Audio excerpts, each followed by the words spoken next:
Hi friends, welcome back my YouTube channel BSD Boy. So guys, BSD channel সকলক স্বাগত জনাইছো নতুন video লৈ।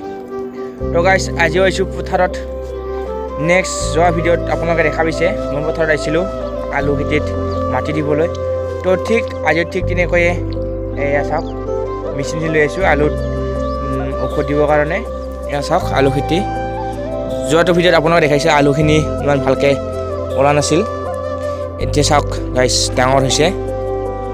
এতিয়া ডাইথিন দিব লাগে। তো ডাইথিন দিয়াৰ পিছত আৰু দুদিন পিছত মাটি তুলিব লাগিব আৰু আগৰ নিচিনাকৈ। তো গাইস এতিয়া মই ডাইথিন দিবলৈ ৰেডি। তো ডাইথিন আনিলোঁ আৰু এতিয়া ডাইথিন দিম। তো গাইস আজি বহুত ঠাণ্ডা। তো আজি গাইস ৰাতিপুৱাই আহি গ'লোঁ পথাৰত পূৰা নিয়ৰ ঠাণ্ডা একদম। তো গাইস এতিয়া মই ৰেডি ডাইথিন দিবলৈ। চাওক কেনেকৈ কি কৰিব লাগে আপোনাক দেখাইছোঁ। প্ৰথমে এইডাল এনেকৈ মাৰি ল'ব লাগিব, এতিয়া পাম্প হ'ব লাগে। তাৰপিছত পাম্প হোৱাৰ পিছতে তো গাইস এইটো মৰাৰ পিছত এইটোৰে এইবাৰ এনেকৈ টিপি পূৰা এনেকৈ দিব লাগে। তাৰ গাছে চাওক এনেকৈ বোকা কৰি দিব লাগিব, মানে পূৰা বেছিকৈ দিব লাগিব। তো তেতিয়াহে ভাল হ'ব।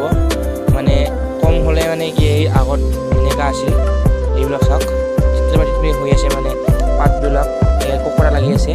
এইবোৰ যেতিয়া ঔষধটো ভালকৈ দিয়া হ'ব তেতিয়াহে মানে পূৰা এনেকুৱা ডাঙৰ হ'ব, গাছটোও ভাল হ'ব, লগতে ফলটোও ভাল হ'ব।